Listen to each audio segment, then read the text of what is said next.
Hi, Amit sir, Deepak sir. Pleasure to have you on our fireside chat. A lot of things I want to talk about, but if we can start with a quick 2 minute introduction so that everybody gets to know what you do. Sure. My name is Deepak Tiwari, and I'm currently working with Shaheed Sukhdev College of Business Studies as placement officer. Joined college in 2019. Been there for about now 5 years. Earlier I was with IIM Udaipur in the similar profile, so it's been almost a decade in training and placements. And prior to that, I stayed in corporate. I was with HCL and Barclays for some time, and then Pearson Group of Company. So I've been primarily an L&D guy, and I'm just loving the profile I'm in. Yeah, thank you. So my name is Amit Kumar, and I'm a faculty at Shaheed Sukhdev College of Business Studies. Been teaching in Delhi University for the past 14 years. I'm a member of the Skill Enhancement Committee of Delhi University also, and also a director in a Section 8 company, a startup incubator, which was set up by Government of NCT of Delhi. Excellent. I want to start with the skill enhancement bit. In the corporate, skills are something that we have heard about and talked about for a very long time. All the people I meet always talk about upskilling, reskilling, unlearning, relearning. I would just like to understand from both of you, what do you think when I say skills? Is it just like job skills? Is it technical skills? And how should a student go about learning them? Because in the corporate, we know what we need to learn. But as a student, sometimes the challenge is there's so much to do, and we're not sure where to start, and what to focus on. So, what are your thoughts on that?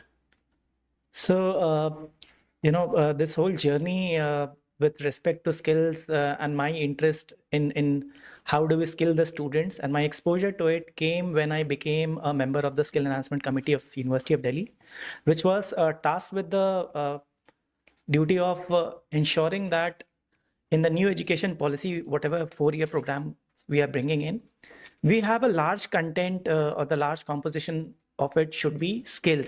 It should be skill oriented. And it should not be limited to a certain type of skills only. Because being from management, from a UG management college, so our students' requirement with respect to skills is very different from what a student who is actually pursuing a science program, right? So this discussion went on, and we realized that we need to bring in various stakeholders from the industry because we need to skill the students to ensure that they have the skills which the industry requires. So we went on interacting with the students who have already passed out, working in very good organizations. We had a lot of discussions with the industry people who are also a part of that skill enhancement committee. We had discussions with a lot of consultants, freelancers. I had a lot of discussion with you also, and I'm very thankful to you for bringing in those good inputs. So therefore, we realized that unless until you have the skill, the academic knowledge somehow is not making sense to the corporate, right? So if you want to continue in academics, somehow it is okay. I won't say at this point in time it is perfectly fine because we also as faculty now initially, I'm just telling you, our colleagues were not very open to learning new skills, and this is there that restraint, that closed mind with respect to learning new things. They think it is difficult. Rather, it's just the opposite. Once you learn it, it makes things very easy, as you were showing in the workshop also. So, but slowly and steadily, we realize that the students, the teachers, all the stakeholders in the university, they have to upskill them. And upskill in the sense that it is a continuous journey. You cannot just learn one skill and forget 90 for the next 5 years. It is good enough. And things are changing very fast. So based on all the discussion and requirement, we started with roughly around, I think, 69 skill enhancement courses in Delhi University, which had skills from all disciplines, from analytics to computer science to app development to soft skills, communication skills. Later on, it has been enlarged, and we now have more than 150 skill enhancement courses, which include skills from various science domains also: physics, chemistry, biochemistry, biophysics, and many such. In fact, we have skill enhancement courses related to music also. So it's a very diverse pool, and anybody from any course can go for any skill enhancement course depending upon what you need. But at the end of the day, since it's a very diverse set, at our college, what we do is we counsel the students based on the feedback that we get, which Deepak sir will also be sharing. So we, from every recruiter, we take the feedback. And whatever feedback we get, we try to ensure that our students learn that in the form of extra workshops. We have invited you a number of times for that also, and various other people from the industry, in the form of running various bridge short duration courses. So ours is the college which has made this culture very popular, that whatever is not there in the syllabi and cannot be brought in immediately, because there's a whole procedure which has to be followed to ensure that the new skill courses are brought in the curriculum. So we don't wait for that time. We bring in short duration courses of 3 months, 4 months, and digital marketing. I'll name a few: digital marketing, financial modeling and algo trading, then capital markets professional. Then we have business intelligence and data visualization, which we are running obviously in collaboration with you, and the feedback is great. So we bring on those courses so that we are able to bridge the gap in terms of what is required by the corporate and what is there in the curriculum. And in the meanwhile, we work on revising the curriculum also. So we were able to bring in a lot of contemporary papers in our new syllabi when we implemented the new education policy. So it is very important to understand that what we think is important is not important. We are preparing the students for the industry, and whatever industry requires, maybe that is not required in my academic field, but if it is required in the industry and I'm preparing the students to be more employable, then we have to ensure that our students learn those skills. And that is what the university and our college is trying to do.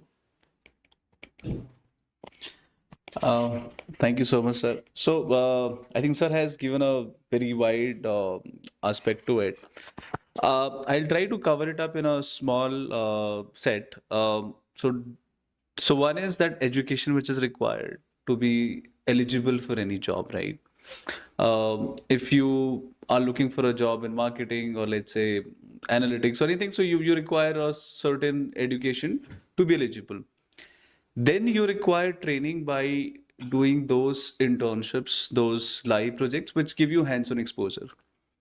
And third thing is required the exposure, which you then have to kind of do it by attending a lot of conferences, attending those workshops, engaging with the technology, that what is upcoming, right? We're talking about analytics now. There is quantum computing, which is again very huge. So if we are not prepared for something which is 5 years down the line becoming impactful, I think we're just shying away from the right track. So these are three things which I feel is largely important. Obviously, you'll have to continuously train yourself by working in different diverse sectors, and then you come up with something concrete. So yeah. I want to talk about how should a student showcase what they have done. Everybody feels that they are very busy. There are projects and assignments and live projects and whatnot.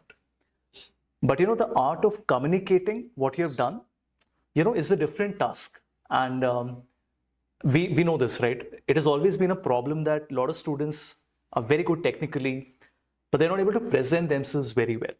So I want to know, what are the things that students should do? I'm not worried about the ones who already do it well, because they're already doing it well, which is great for them.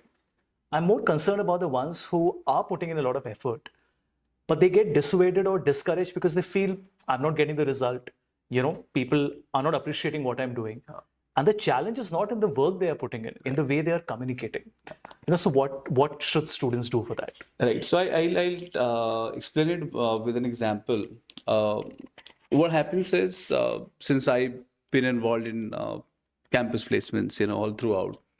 So we always come across certain students who are able to crack maybe first or second round of interview, were able to clear all assessments, but in the final round or a pre-final round, they're not able to make it. So I will tell you, there was this one student who was struggling hard. I mean, he probably would have gone to at least 8 to 9 good processes. And so obviously it is frustrating because you've been a student with a 9 CGPA, doing very well academically. What is going wrong? So I think that's where mentorship comes into the picture. I sat with him for almost 2.5, 3 hours and tried to analyze his answers to the questions. So what I have realized that this boy, maybe with anxiety or something, he was stammering. And the moment he was getting nervous, his stammering was increasing, right? So I sat with him. And there was another thing which I noticed is that there was a lot of beating around the bushes, because what happens is that when you are sitting across for your interview, the first few lines what you say actually determines what will be the next question, right? So when you are explaining too many things and not actually hitting on the nail rightly, you may not be given, we always say that in interviews, if your questions are not coming rightly, they will try to wrap it up in a way that by asking just a normal question about your family, and then you feel that I've answered everything. Maybe your interview is not that exciting. Maybe you're not able to answer question in a certain way. That's why they were able to just give you a closer at a, and that ठीक है, we don't want to demoralize this person. I just want to say that, we'll come back to you. So this is when I realized that what is really important is not doing too many things, I would say, but at least doing things and practicing it with some assignments or some project work. I mean, when you answer question, it actually implies whether you have learned it or you know how to do it. So I think the practical way of answering question is what is far more important than writing 10 things on CVs, because I often listen to the corporate, they come across saying that बच्चे ने ये सब कुछ करा हुआ है, but when I'm asking a basic question, the very fundamental question, it's not able to reply it. So I think understanding that how it will be utilized rather than what it is far more important. So would you like to add anything? So I think what I could understand was the problem lies in communicating what you have done. I'll add a couple of more aspects to that, but first let me deal with it. So there are students, as sir told you. So we work with students very closely, being a part of placement cell. Now, there was this student, it's better to give examples. There was this student who's very good with coding. I mean, he started with Python, won the Google World Challenge. The top 50 students were chosen after class 12th, went to California, worked there was trained there for 14 days, all free. So I started working with him during my PhD thesis because he's very good with Python. Now, what I realized very quickly was that he's technically very good, but when it comes to communicating, that fluency is lacking, right? And there is the fluency goes out of the window, especially when you sit with people who are there to engage you in a very stressed interview. So there are interviews when the moment you enter and they will say what you have done, this is all rubbish, and they'll throw it out of, literally file ko fake dete hain. And this has happened even in interviews of IIM Ahmedabad. So we interact with students who convert the IIM ABC, and every year, despite having a very small batch. So I'll keep telling you about my college because very few people know it, but people who know it what it is. So whatever platform we get, we tell. So a lot of students from our college convert the best of IIMs. And there they are in the top 5. So every year, if you look at the institute rankers across all IIMs, you'll see 2 students are from our college. So we interact with them, and they tell us that one of the students this year who converted IIM Ahmedabad, he told me that the moment I entered, and he has good communication skills, but when you're very nervous, then your fluency is very, very low. So the moment he entered, they have to write an essay before entering the interview room. The alum who was there and the professor who was there literally threw the essay, and they said ki kya bakwas essay hai, and looking at your profile, you have not done nothing in the last 2 years. He was working, he was placed after college and he joined work. But during that stress situation, how you handle it will depend upon how good you are in terms of communicating it. At the same time, sir, so going back to that student, so I told him, because you'll be studying for placements next year, Start working on your communication skills. How do you work on your communication skills? You might be a very good communicator in terms of writing things, but when it comes to oral communication, most of the students, right, they're not very good. And especially, I'm not trying to be gender biased, but this is a problem with male students. Let me be very honest. And the reason being, how do you learn? How do you practice English verbal communication so that you have the fluency during the interviews? It is when you talk in English, when you communicate in English, even during your normal conversations, which generally boys won't do, especially in my age, in my generation. The moment you start speaking in English, they will say, "Acha, tum hero ban rahe ho zyada." ठीक है? Whereas the female students I saw, they will even talk half in English even to the rickshaw wala, right? So it's something like when you, Hindi being our mother tongue, right? So you don't have to think of the words that you want to say to express what you want to say, because every now and then you are using Hindi. Similarly, you'll have to do that with English and incorporate. This is the hard reality in India. If you want to get into the best of companies, you have to be a very good communicator. And if you want to go into the best of profiles, again, you have to be a very good communicator. So you have to practice in your daily life. So as you practice, so this student, he started talking to me in English also. And I would say ki, Chirag ye kar dena, ye kaise kiya? He will answer in English. At times, I forgot that I only asked him to talk in English with everyone, even in his normal general conversations. And trust me, because it doesn't take 1, 2, 3, 4 days, it takes a few months. Over a period of time, right now, he's very good with his communication skills, right? The kind of words he uses, right? I wouldn't have imagined 1 year back that he would use those words. The fluency is there. And since he was technically already very good, he got into 2 very good companies, White Oak Capital. Right, sir? It pays a package of roughly around 18, 19 lakhs per annum to an undergraduate with a very good finance profile. He got through Julian Loki, again, a very big brand name in finance, in venture capital. So he got 2 placements from college itself, right? And I'm very sure if he did not work on his communication skills, no matter how good his CV looked, if you want to work in the front end profile, you have to be a very good communicator, right? If you can't express, doesn't matter what content you have, because you're not able to express it. So I think the best way is to keep practicing it every day. Yep, I think that's very helpful. What is the importance of having the right peer group? Okay. I think it's very important because if you have right peer group, you will be continuously in a competitive environment, and I think what is more important is because everybody has 24 hours, right? Uh, you have to attend lectures, you have to do internships, you have to do live projects, you have to do so many things.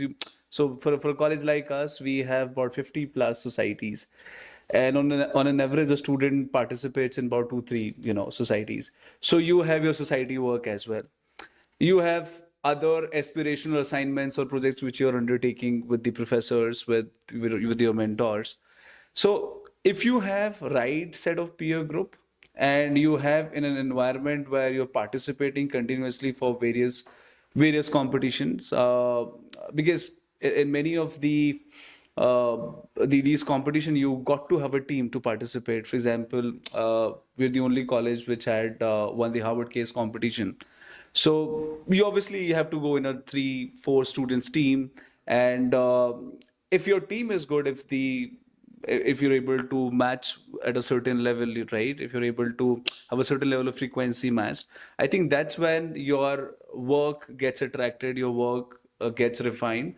So peer group, I think, plays a vital role in developing you personally, and then in developing your team dynamics. I think that's when we see whenever there is a interview happening, we always see GDs, not a debate, because uh, companies expecting you to integrate and then come up with a solution to a problem rather than going in one direction and just not thinking about what are those things.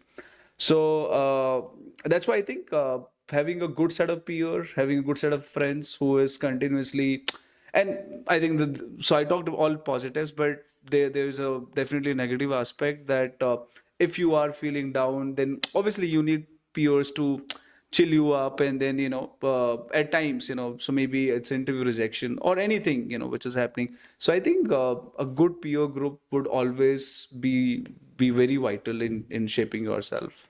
So For me, I think That's okay. You can just put it on top. Yeah. so. Whenever people ask what is this, what is different in your college, right? That actually is bringing in so much of success in every area, whether it is case competitions, whether it is placements, whether it is higher studies, right? So every area where we see our students are performing really well. Me and my colleague who is not here, right? And the reason he's not here is a very good reason. So Neeraj sir was supposed to come. I'll come back on this. So he and myself, both of us will say it is the peer group in our college that forces the students to be extremely competitive. You cannot even imagine the kind of competition that we have in our college. In case competitions, our students kind of rule the case competition world. They have beaten teams now and then, not just once, not just the best business schools in India, but across the globe, whether it is MIT, whether it is London Business School. Every year they are defeating these teams. And our students are UG students, let me remind you. And these are undergraduate kids of just first year or second year. Every year they are going to the case competition and winning it. Why? We always tell them it is not the teachers, it is the peer group pressure. Right? As we said, there are certain negative aspects to it, but even a 78% holder, because we used to take admission right from the beginning through an entrance test, right? Now, there you have the chance, even if you have not scored well in your board exams, now it's not necessary for any of the courses because under CUET, you have to give the entrance for all the courses. But previously it was our course, right? Where you came through entrance. Now I have seen students right from the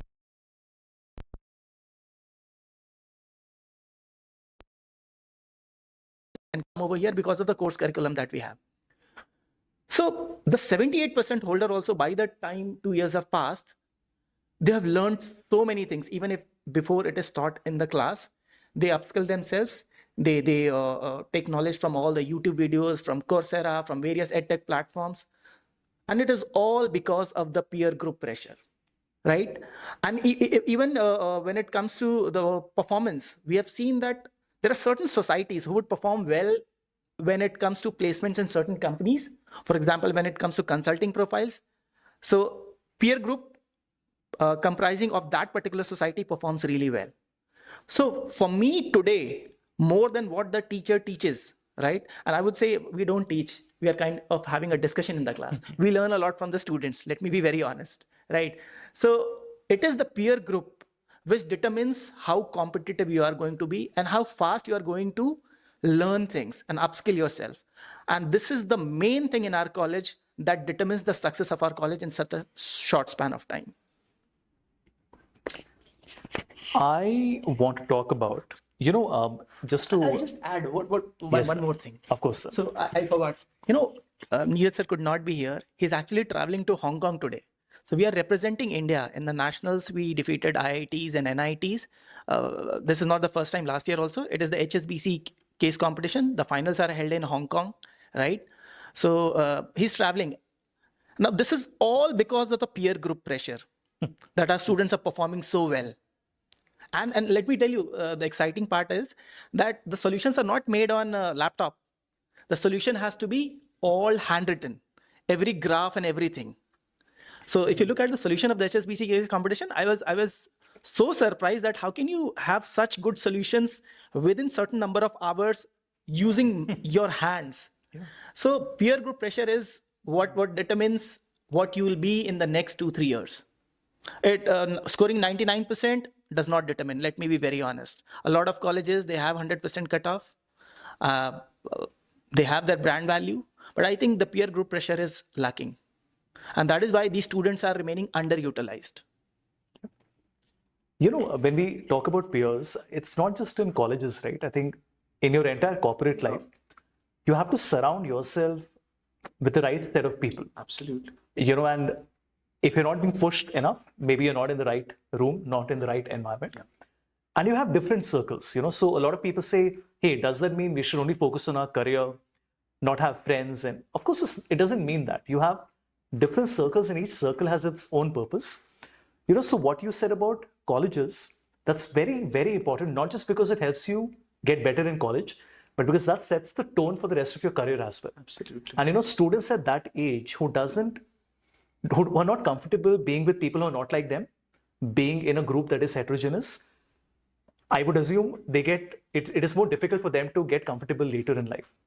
And I work mostly with corporate clients, and I'm telling you, when we make these roundtables and circles, people are like magnets. They will go with the person who they are comfortable with, Yeah. who doesn't challenge them. But then it can't be like that. You have to be with people. I'm a believer you have to be in a room where you're surrounded by people who you are able to learn from, who you're able to share things with, and you feel that you are one of the stupidest people in the room. Because that is what will push you, right? You can't be in that comfort zone, in that area where you feel that it's comfortable. And I think what you said is very, very important, not just for the students, but because it sets the tone for the rest of your career. And I think later in your career, it becomes more difficult to get out of that habit. I always feel that if you're the best in the room, then you're in the wrong room. You're in the wrong room. Absolutely. Yeah. 100%. How should a student choose their specialization? Are there certain traits that they have that is a natural fit for a certain specialization? Or I think with enough effort and enough hard work, you can do whatever you can. Yeah. So I think, for few of the specialization, I would say, let's say for finance, as we all know that it's primarily mathematics, right? If somebody is good with numbers, can choose finance. That's a basic standing, I think, where it begins. But it doesn't matter. At a UG level or even at a PG level, I think. So I've seen a lot of people taken finance and then later on ended up into FMCGs, market research, various roles, I think. So what matters is understand your capabilities, your skill set, which is lying into which area, and then I think get it validated by doing the internship. Because internship, people feel that internship is your work X. I see it slightly differently. I think this is your testing time. This is your time to, and I always encourage students to do at least 2-3 internship so that you understand. You may feel that marketing sales is your area, and then when you start doing it, and then you realize, it's not something I wanted to do it. And then you feel that maybe HR is your area, or let's say a consulting is your area, investment banking is your area. I think when you do those series of internship, and again, when you liaison yourself with your mentors, with your seniors very well, the alum group, I think there's a lot of knowledge sharing. In fact, what we do in our college is that the third years, they take third year students, as soon as they get placed, we try organizing some sessions for the students in the second year or first year, so that they keep sharing that what they're able to decide about the profile they're opting for, how were they able to decide about which internships they should be going ahead with. So I think this is a continuous process, and I was so the ma'am who was here in the afternoon session, I realized that she worked with me in Pearson Group of Company. Oh. And second thing is that she was earlier in marketing and then started something in HR. So I think it's never the end of it. I think it's just the beginning of your career. What really matters is once you learn the skills of, so there will be always certain skill set which is very common, as you were saying, that storytelling is one of it. Yes. How do you collaborate is another. How do you convince people on your ideas is another skill set. I think these skill set would always give you variety of department taste, and then settle where you want to settle. I think there should not be much of a struggle in because you're not beginning your career to end your career. It's just a beginning, right? You begin your career, take certain experience.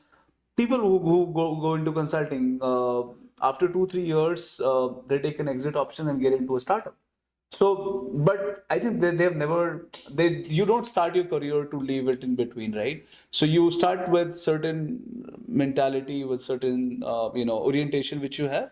And then as you go ahead, I think you explore it further. I think mostly you have summed it up. A couple of points, just that when you are going for your specialization, if you're not clear, a lot of students are very clear.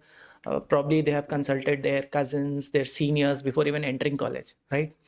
But as he said, there are students who later on realize that no, although I wanted to do finance, but this is not my cup of tea. I would go for marketing, right? But at the same time, we have also seen students, and there have been students who are very good with numbers, very good. And I've seen them going for marketing in the third year, right? Because they liked it. So, one is, do you have the skills? If you don't have, can you get those skills? If you're not comfortable with the skills required for a particular specialization, I think it would completely be a wrong idea to go for that specialization just because everybody else is taking it, right? So at UG level, generally people prefer finance more. So we have more number of students going for finance.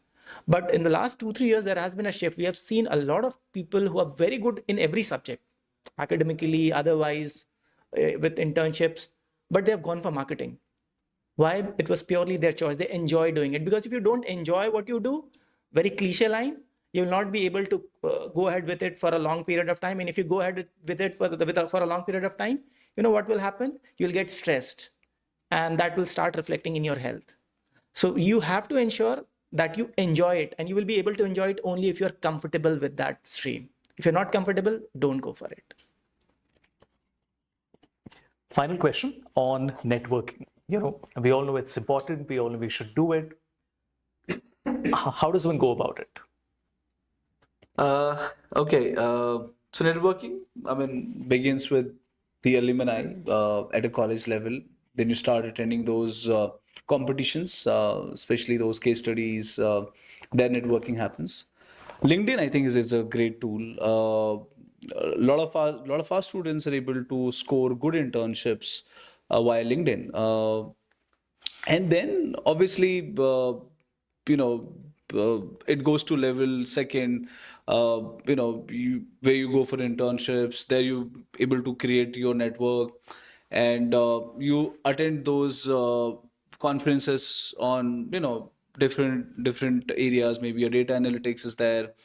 Maybe something on fintech. So as you grow in system, I think initially you will have to begin it from somewhere. And as you very rightly said, I think we are able to align ourselves with the people we're very comfortable with. But your networking should be all round so that you understand that people have different opinions. And in a management kind of a setting, you'll have to work with people who could challenge you, right? Who could challenge your ideas. So I think that's where the true integration of skill set happens.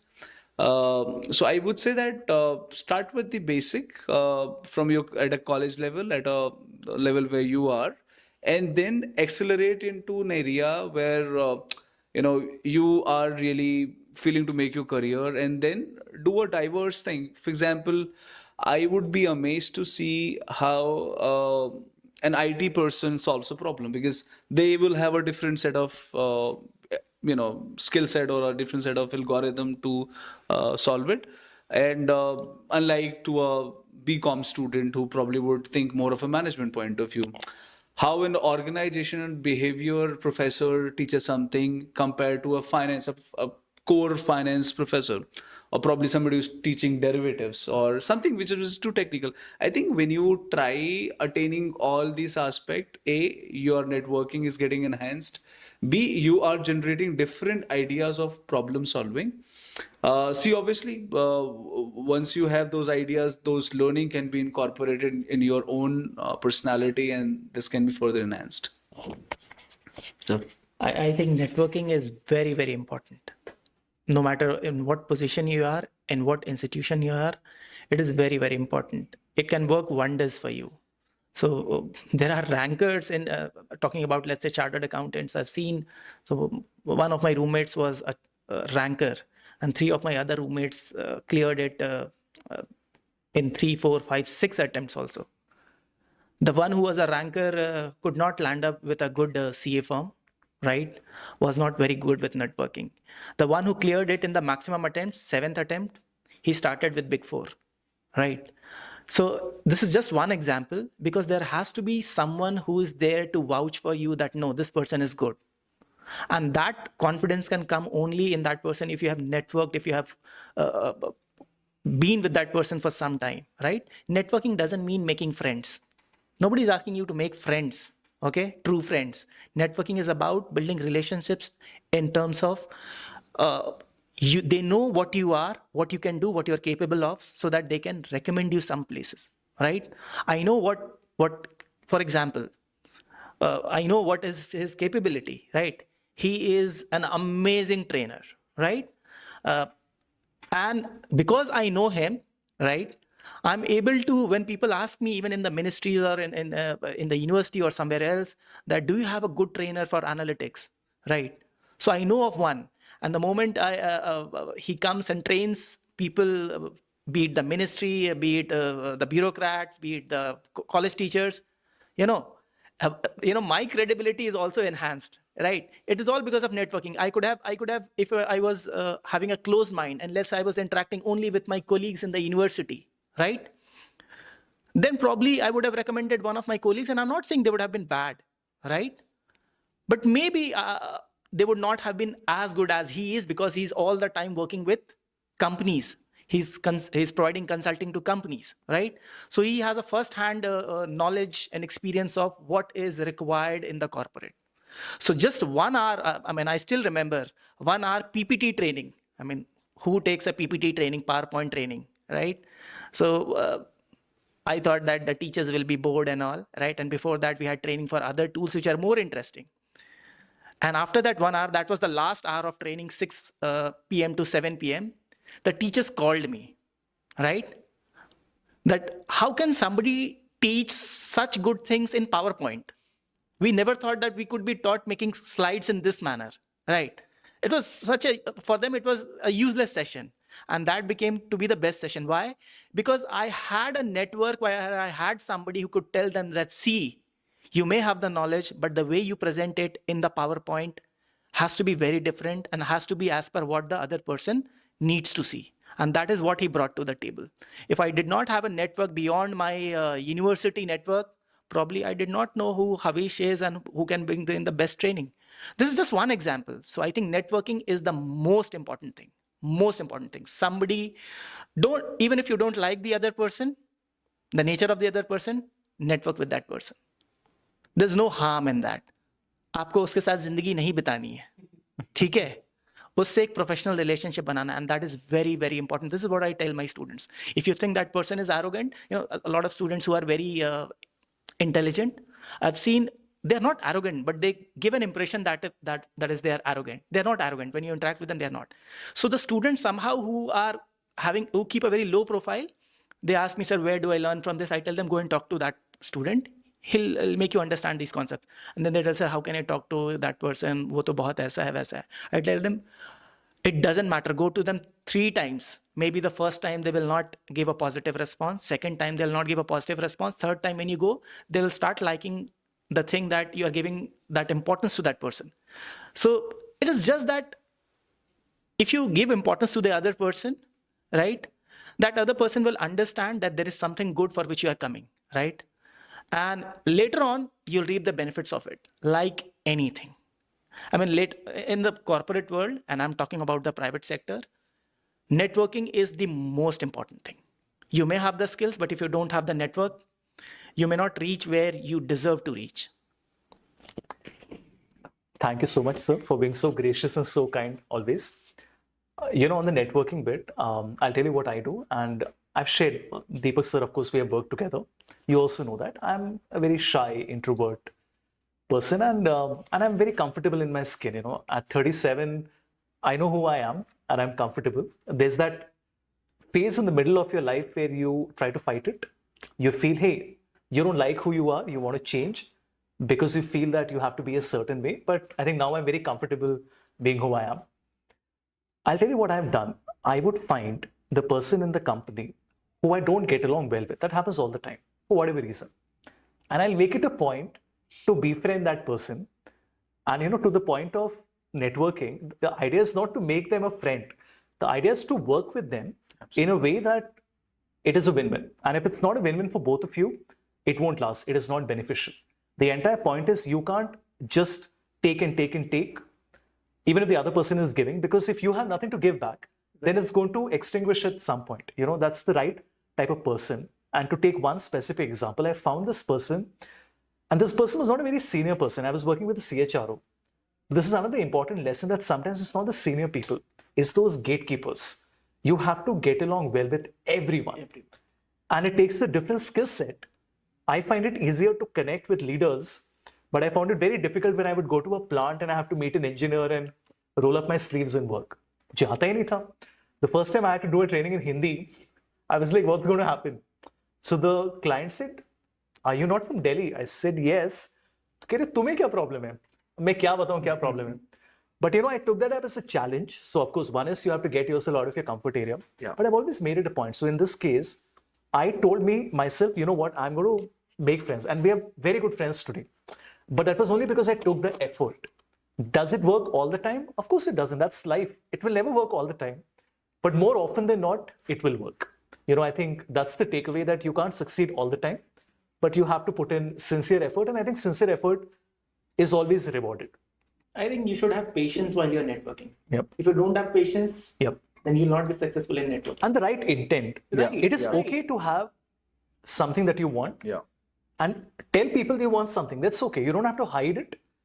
But patience and give. I mean, you Absolutely. can't expect something. You just have to do it. Like I have a simple philosophy. If somebody who I work with says, do it, I will not say why, when, what if. Yeah. You do it.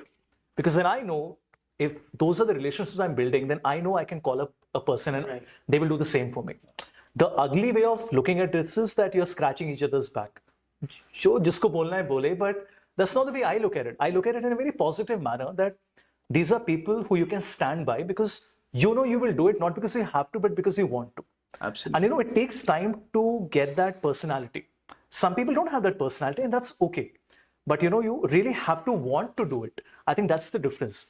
People say, "Okay, I'll do it." No, don't do it because I told you to do it. Yeah. You have to want to do it. You have to like to do it, because that's how you want others to act for you. So you have to act like that for others as well. Yeah. I think one must distinguish between personal and professional network. Yeah. Because what happens is, so you may begin with any corporate, right? XYZ. What happens is, you obviously have a capability, and people who have spent about 3, 4, 5 years in the industry, they will obviously understand that whatever area you step in, 5, 6 years is good enough time to become an expert. Let's be very honest. What matters after that is the perception which you create about yourself. Are you a person who has been assigned a work and you'll come back saying that it is completed 10 minutes before the deadline? Or you're a person who'll switch off the phone and say ki pani ghus gaya tha. So this happens, right? And every time, and I think what is more important is, among those network is what kind of perception you create. Well, हम सबको पता है कि if we have to party, whom should I call, right? If we have to buy shoes, whom should I contact? Because this is how we create our perceptions in the mind of everyone. I think so. One perception you should always have it, that he or she is a person who can be assigned a work and be rest assured that this will be delivered well in time. I think then only you'll probably grow in corporate, wherever you are. Yeah. Networking plus communication plus skill. Yeah. Success is bound to come. Only 2 out of 3 will not help. Excellent. And that very nice summarized note, I would like to thank both of you once again. I had a pleasure talking to you. I know it sounds very simple when you talk about things like this, but I believe life is about simple things. I think we unnecessarily overcomplicate Kuch zyada hi. things. Hard work is a given. I will not talk about it because it's not required to talk about it. Of course, you have to work really, really hard, A, to reach where you want to be, and to sustain where you want to be. Yes. That is what people forget, that, reaching is probably still easier, but maintaining where you are and constantly evolving is very, Yes, very yes. difficult. But yeah, I think it all boils down to simple things, and sometimes we need a constant reminder of the simple things. All of us do, right? And it's good to have a recap and a refresher. Thank you so much, Deepak sir, Amit sir. It was a pleasure having you with me. Same here. Thank you. Thank you, sir. Thank you.